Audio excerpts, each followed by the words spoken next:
I'm Justin Schott, and I'm Executive Director of EcoWorks. We are a Detroit nonprofit. We've been around since 1981 and working at the intersection of sustainability and community development and social justice. Okay. So we're going to be talking a little bit about water security today. And water security means a lot of broad issues for a lot of people. Could you tell us what it means for you?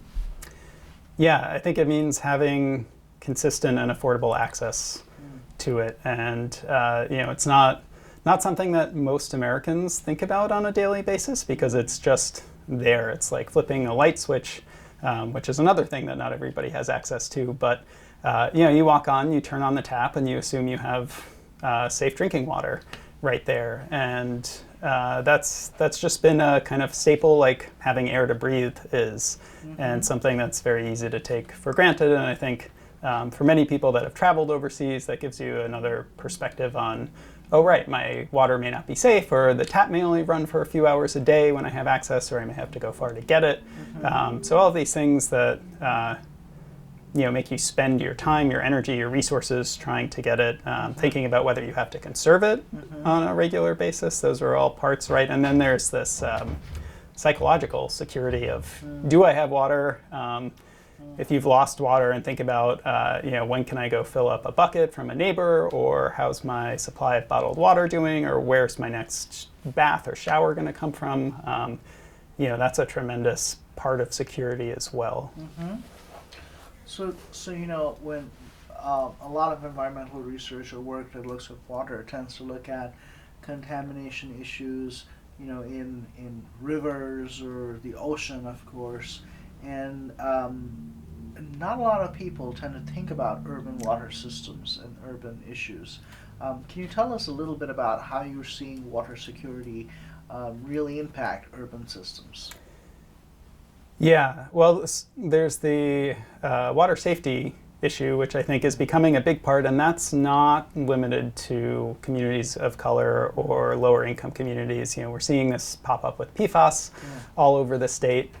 We know lead in drinking water happens in high income areas and schools, any place that's got aging infrastructure. So in some ways, I think that's, if it's not already happening now, it's something that will be a universal experience for people.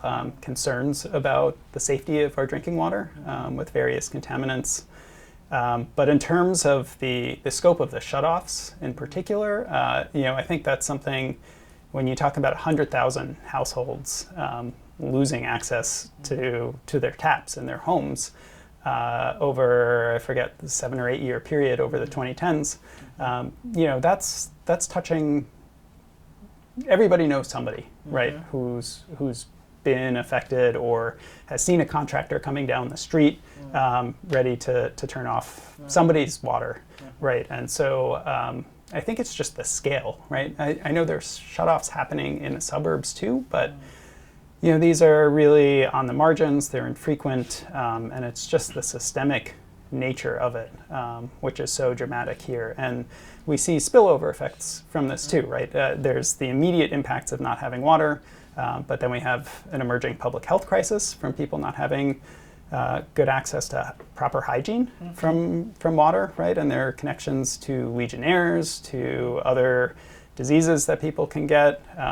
We see this around the globe too, like an emergence of cholera following the cyclone that struck southeastern Africa.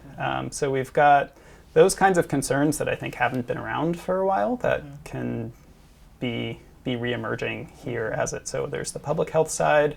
And then on the financial side, right, we have connections to property taxes. If you don't pay your water, what happens with that delinquent bill is it gets added to your taxes. And then there's this question of how many homes have been foreclosed.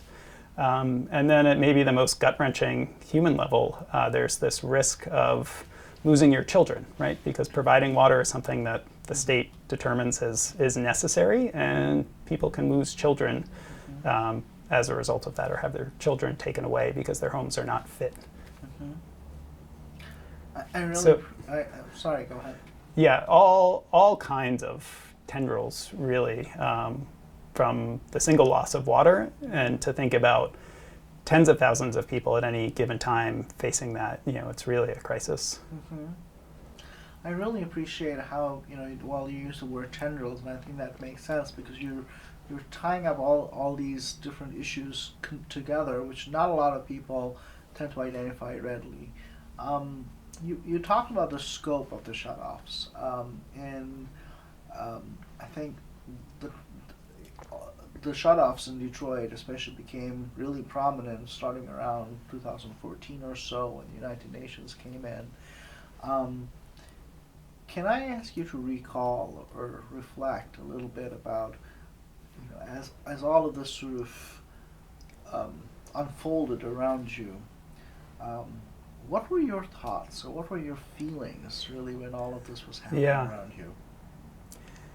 Yeah, in 2014, I think that was the first time there was major attention to this, and I think certainly pressure from creditors in bankruptcy was a big part of this crackdown to try to get people to pay their delinquent bills.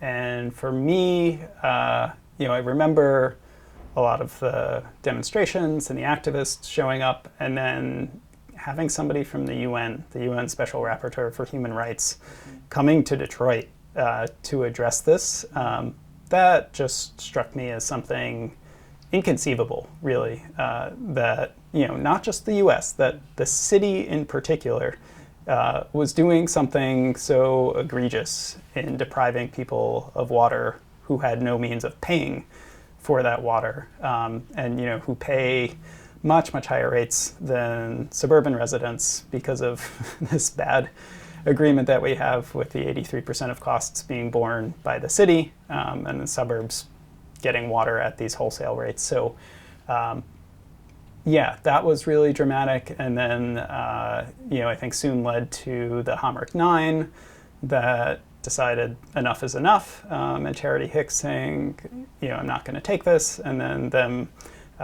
barring the trucks from leaving the Hamrick plant to go out and do their shutoffs one morning.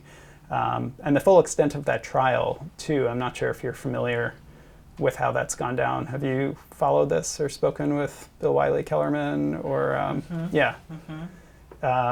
so following that piece of it too, and Bill Wiley-Kellerman has said this was the only vestige of justice remaining, was to go to the courts and to get a jury trial there and a trial of their peers. And I think that's a remarkable piece of this too, is all of this was happening under emergency management, right? And so there's it's not surprising that when you look at Flint, when you look at Detroit, these water catastrophes that are put upon the people happen during emergency management, right? So the state comes in because people supposedly can't manage things, and then the outcomes are so much worse for regular Detroiters. Were you with EcoWorks when all of that was happening in emergency management? Yeah. Can you reflect a little bit about that experience of basically being managed by someone else, the emergency management situation? Yeah. Well, I didn't feel that we were being managed directly by somebody else during emergency management, although I will say we were running our Youth Energy Squad program in Detroit Public Schools, and we had a new emergency manager every year, and I used to go to some of those public hearings, and it was a different direction every year. And for all of the things that were done to save money, somehow deficits managed to grow. And so I was always very, very skeptical of that. And then, for a long time, we were given, here's a 10-point plan which was still coming out of the water department, but I think was very sympathetic to the emergency manager at the time.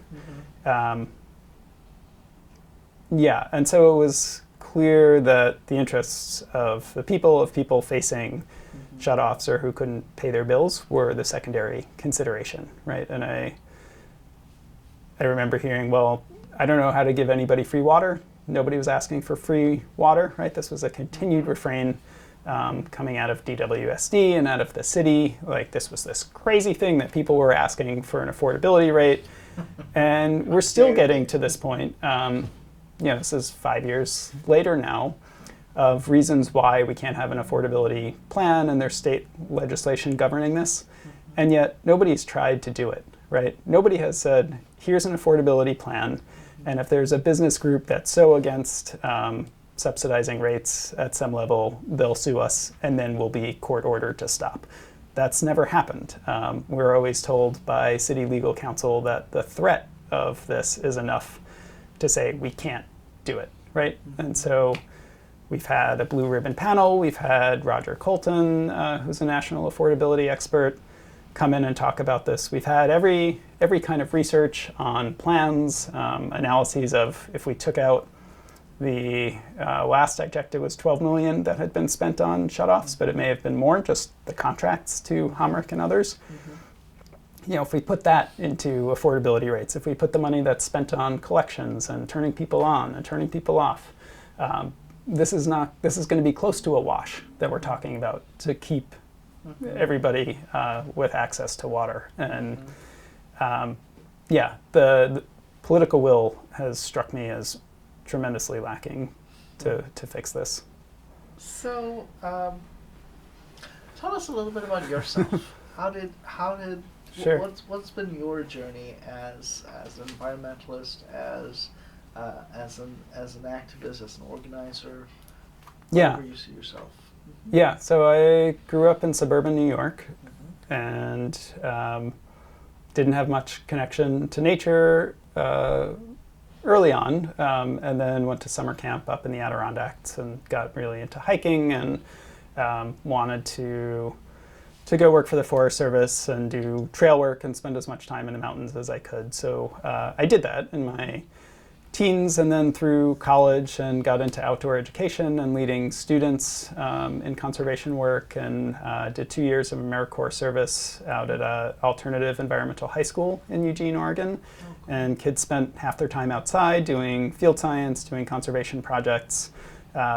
Really loved that work, was having a great time, and I had a mentor who said, well, this is easy for you and you do this work well and you're in your zone, but what would it be like for you to do this in an urban area or someplace that's not as easy? And I thought about it, and my mom was a guidance counselor in the Bronx, and I'd spent time in New York City, and I thought, that's interesting. And so while I was in grad school at U of M in the School of Natural Resources and Environment, that was always on my mind of what about that advice and connecting to some urban place more. And so I had this thought one day of just weatherizing my own windows and getting ready for winter of what would that be like to train high school students to do this. And then I thought, well, we shouldn't be training high school students in Ann Arbor. We should be doing it in Detroit, even though I didn't really have connections to Detroit at that time. But that was my thought. So I connected with a small environmental nonprofit called Voices for Earth Justice, and they do environmental work from an interfaith perspective. So very much thinking about the earth and holistic care and connections to people's faith there. So we ran a couple of small programs of the Youth Energy Squad there, and then connected with some staff at EcoWorks, which was then Warm Training Center back around 2009, 2010, and found that organization was a really good home. So, been in Michigan since 2004, and it now feels like close to home. There's still parts of the Midwest that haven't fully integrated themselves. But I'm just curious, where in New York are you from? Near White Plains. White Plains? Yeah. I'm from Queens. Oh, cool. Hey. So, tell us a little bit about EcoWorks and what its goal is, and how water basically becomes a part of its goal. Yeah. So we got started in 1981 with the goal of helping to form and support worker-owned co-ops that would be bringing more energy efficient and more green building practices. And we formed a few co-ops and continued to evolve to advocate for more green building practices through the 80s and the 90s, and then got into working with residents, and initially started that on the energy side, so working with people facing unaffordable bills and recognizing a lot of people are spending upwards of 15% of all of their income just to pay for their energy. And so we did a lot of education around that, a lot of teaching people low and no cost things that they can do to save energy, and have continued to expand by bringing in appliance replacement programs. So we see a lot of people with furnaces that are out, or people with, a refrigerator from the 70s or the 80s. So we do upgrades there, and all of this is with the goal of getting people to a level that's affordable and self-sufficient with energy. So broadly, I'd say that's a big part of our goal, is making sustainability something that's affordable, something that's accessible, and something that's relevant to people's lives. So whether that's creating a job pathway by working with high school students and introducing them to green careers, working with neighborhoods on neighborhood development plans and thinking about what pieces of those connect to sustainability, working with cities on energy management in Southeast Michigan. That's all part of it, is how does this make individual lives or neighborhoods or communities better? How does that help us to progress toward a more just world? And so in Detroit, what are some of the neighborhoods that you work in, or the neighborhood-specific programs or tools that you have? So we've got a program called EcoD, which is something that's been adapted out of the National Eco Districts model. And we're working in 4 neighborhoods now: Southwest Detroit, Hope Village, near Focus Hope, West Village, and Yorkshire Woods on the east side. And each of those neighborhoods has a strong desire to see sustainability be part of their future development. And so we work with them on their planning, on facilitating green teams or sustainability committees there, and then on specific projects, so trying to concentrate resources to do demonstrations. So this is a place where when we're running water education workshops, we'll try to make sure that EcoD neighborhoods all have access to that. Oh, very cool. So in terms of water education and workshops, tell us a little bit about that. Yeah, so we were part of a number of conversations on this Blue Ribbon panel that I mentioned that was advocating for affordability. These were a number of activists in that 2014, 2015 timeframe that were working on this. So we were kind of at the table listening, and we knew there was going to be something coming down, some larger program of support. And this happened after the Great Lakes Water Authority was formed, and there was $4.5 million a year set aside for the Water Residential Assistance Program. And so we teamed up with the community action agencies in the area, primarily Wayne Metro, and put together a proposal that was, EcoWorks was leading the conservation piece of this, so that was combining in-home education, water audits, fixture upgrades, and any plumbing repair that people needed. And so over the course of 2.5 years, starting in summer 2016, we saw about 2,200 people with that, all of them receiving those in-home services. And the results of that, these were high users, but were about 20% water savings for each of them, so about a $400 a year savings on their bill. Did you mass produce or create any sorts of information kits or tools or things Yeah, like we've that? got a water smart curriculum, and we would do some workshops with that, or if we had spaces with larger audiences. But a lot of it really needed to happen in the homes, and so we had water educators that were out doing 3 or 4 visits a day, and they were able to fix over half the plumbing repairs on their own, just getting good at that. But then we had a plumber who was contracted and would go out and do the bigger repairs from there. So, how do you see your role? as an organization focused on water education, how do you see your role in this broader spectrum of deep affordability, structural, systemic inequality, but also some really important resources and assets that that are very much available. So how do you see your role? Yeah, it's an interesting space because we're not, we the people, and taking a strong public advocacy standpoint very much.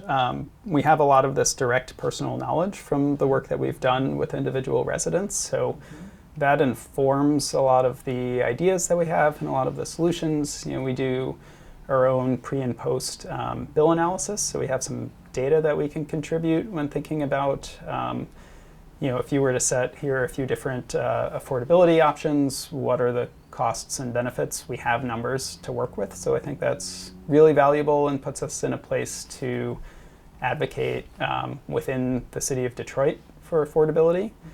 And then, I think continuing to elevate the issue in whatever way we can. So we had a master's team from the University of Michigan and supported their work doing surveys of about 400 people who weren't necessarily facing water shutoffs. They just needed general social assistance or were coming to a community action agency for some program. And we're asking about their experience with water shutoff. So getting data there, confirming, I think, perceptions that people have that nobody's asking for free water. For instance, people were saying on average they were willing to spend something like 5% of their income on water. And the typical rate we hear for affordable is 3%. So, people are actually willing to pay a little bit above that. And I think being able to to oppose some of those narratives or to undo some of the myths that are out there with evidence is an important role for EcoWorks. I know you were partners with Dr. Reams on that particular project. Can you tell us a little bit about what were the major takeaways from that project, for that study, for your work and your understanding? I wish I know it was more than half. I don't remember the number offhand, but one thing we saw was the majority of people were switching between paying their energy bill and their water bill on a month-to-month basis, meaning they were always too expensive, and maybe once a year there was a cycle of getting an assistance payment that would pay down one of those bills. But until that happened, they could never keep up with both at the same time. And we have other information about other bills that they would switch back and forth, whether that's prescription medicine or whatever people weren't able to keep up with. I think that the finding that nobody was asking for free water, and specifically we had, I think, different tiers of what people could be paying, and it was something like 2%, like a handful out of those 400 people that said water should be free. So that's just not a reality. Even people that can't keep up with 2 bills or however many bills they have are not suggesting that they shouldn't pay their part or pay what they're capable of paying. And I think that's a really big takeaway from it.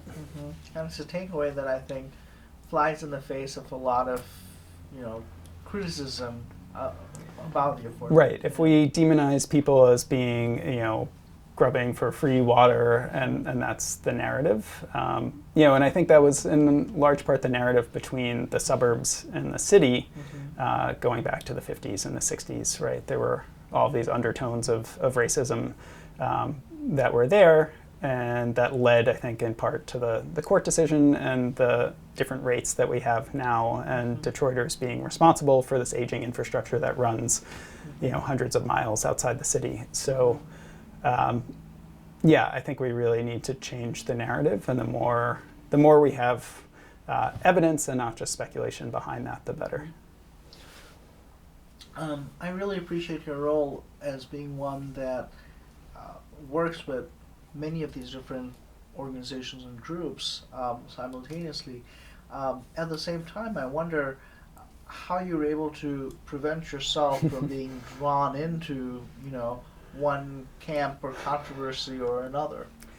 Yeah, I think it can create challenges on both sides, right? I think we work directly with the city and the Office of Sustainability and giving information to DWSD, and I think there's some potentially concern about are we activists? Are we trying to undermine their work? Are we really loyal allies? And then from the activists, we can hear the same thing of, why don't you just stand and be a loud voice for what you know to be true? And I think it's just we have this position where we can bridge both of those two, and it's not an easy position to occupy, but it's a rare space, I think, where we're able to try to push decision makers in one direction and also feed information that'll be valuable to the other. So in some way, we're kind of a mediator or a resource, which maybe doesn't sound the greatest, but that's how I see it. I think we can work with activists to say this is what's necessary, and then to work with the city and say, and this is what's possible. No, I mean, and it's a necessary role, I think, and I'm sure that the people that you work with, for instance, realize that you push them to know each other. I mean, I really appreciated how when I reached out to you initially, your first thought was, are you working with these groups on the ground? And that was important to check up on. So I did appreciate that. Are you can you tell us a little bit about, you mentioned some of your various programs and your tools and your initiatives. What seems to be working well for you on the ground, and where do you see yourself perhaps changing or tweaking or extending going forward? Yeah, I think none of this work is super easy or super convenient, and those are the barriers that we run into. If people had all kinds of time to do their own energy audits or their own water audits and calculate that, hey, I could be saving this much if I upgraded to an efficient furnace, and here's where I can get a low cost or no cost loan to do that, right? There's just a lot of technical expertise that would take a lot of time for people to acquire. Even, city governments don't have somebody on staff who is dedicated to sustainability or energy management, particularly some of the smaller suburbs. And so I think being able to offer that as a trusted partner is really valuable, and understanding that it takes people a while, I think, to gain their own capacity to run sustainability programs or just to live sustainably. And we can't pull out before people have gotten to that point. And so, working with cities, we've worked with them with several now going on 4 years, and they're still getting to that point of just hiring an energy manager and kind of formalizing some of the structures that'll enable them to keep going. So, I think making sure the relationships are deep and lasting. We see that with students too. We work with students on a weekly basis in their green teams, and then high school students can get summer jobs with us and come back for a second year. So really recognizing that there's this kind of long pathway, I think, to adopting sustainability is a big piece of things that work. So we've been seeing some interesting and I hope promising news out of Lansing in the past couple of months, actually, with the reorganization of the VEQ, potentially some more funding or emphasis placed, not funding, at least emphasis, placed on water securities and a whole bunch of new bills, which will probably not get passed, but they are being tabled again. Yeah. What are your thoughts about the movement, I guess, on the state's side? Yeah, I would certainly expect to see more change. I don't know all of the inner dynamics of what can be handled from a regulatory or an executive perspective and what still needs to get passed by the State House and the State Senate. I think we actually had a really great suite of bills that Stephanie Chang and some others had worked to put together in response to Flint. And, she had a community meeting and it was like 20-some bills that were up to address a lot of the issues from affordability to water quality to who's accountable when something happens and criminal penalties for that. So yeah, I would hope to see some of that. I think I think again, getting back to the universal need for water infrastructure improvements is likely to at least increase investment here. And I think that could go a long way to address these issues. That's certainly part of the cost burden here in Detroit is having fewer and fewer people on this aging, overbuilt infrastructure that was envisioning the city would be at 5 million people, and now when it was at 2 million, and instead it's gone the other way. What is some of the feedback or the pushback perhaps that you are getting when you're engaging groups outside the city on some of these issues related to access, contamination, affordability, and so on and so forth? Yeah, on the affordability side, I've had personal conversations with people, and I don't think they have a sense for how much less they pay in many instances, and that suburbs are getting wholesale rates and passing that along in many cases directly to their customers. So I think that is probably the number one myth that needs to get corrected. I think if people understood, Detroiters are spending $900 or $1,000 a year on average on water, and how much more that is proportionately for households here, I think there could be some more compassion. But that seems like a really important starting point, that people just understand the facts and the history of how we got to these different rates.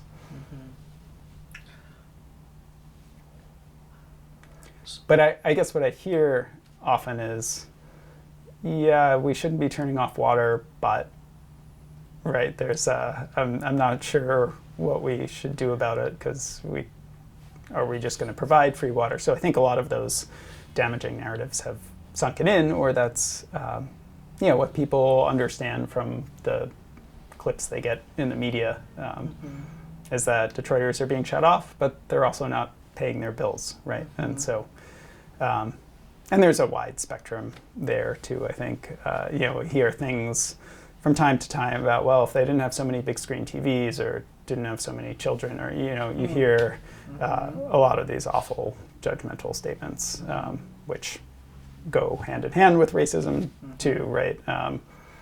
So there's that on the extreme, but I think there are people in the middle that if they knew what was happening, they would feel very differently about how water costs should be paid.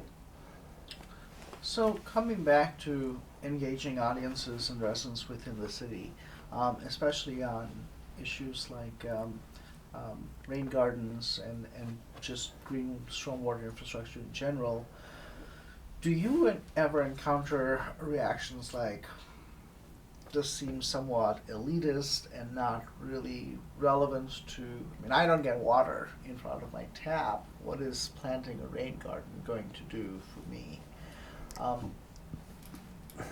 Yeah. Or maybe you don't. We've heard it more from organizations.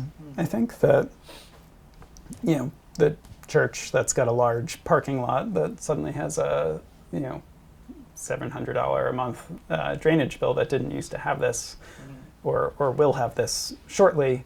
I think there's certainly pushback there, and I think rightly so. I think there's been tons of energy and a lot of grant dollars put into green infrastructure, and when you look at, well, what are 100 rain gardens going to do for all of the volume of water, like when you think back to the 2014 floods, and we got 5 inches of rain in 2 hours, is that really going to reduce combined sewer overflows in the Detroit River, or sewage coming up from people's basements in Jefferson Chalmers? Probably not.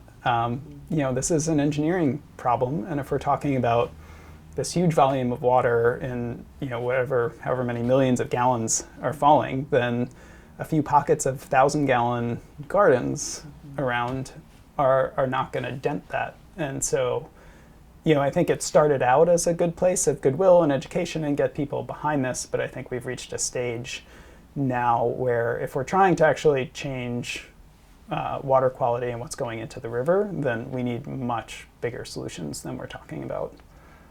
I think it's like when you hear, how do we make vehicles more efficient? And people say, well, keep your tires inflated. And it's like, that'll help, a mile or two per gallon, but that's not dramatically changing the scene. Yeah, it's kind of fitting that you used an automotive example. So how do you engage local community members, especially people who are probably stuck in these cycles, right? Yeah. Of need and not having enough as is.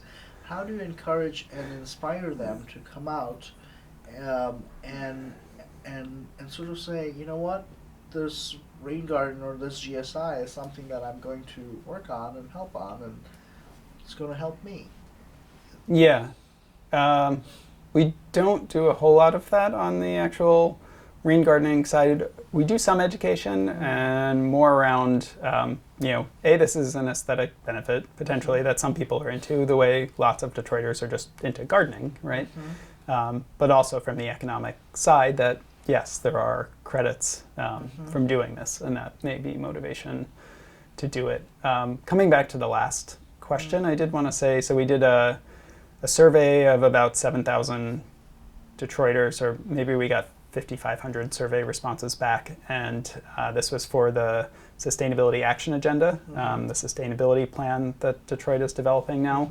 And the number one concern that people raised there out of public safety, housing affordability was actually utility affordability. And I think 38% of people said that was their top concern of general living concerns in the city. And so, I don't think we need to really go out to get people's attention to this. That's something that's top of mind for many people. And then I think, when they take the initiative to seek help, they're often turning to some kind of human service agency, right?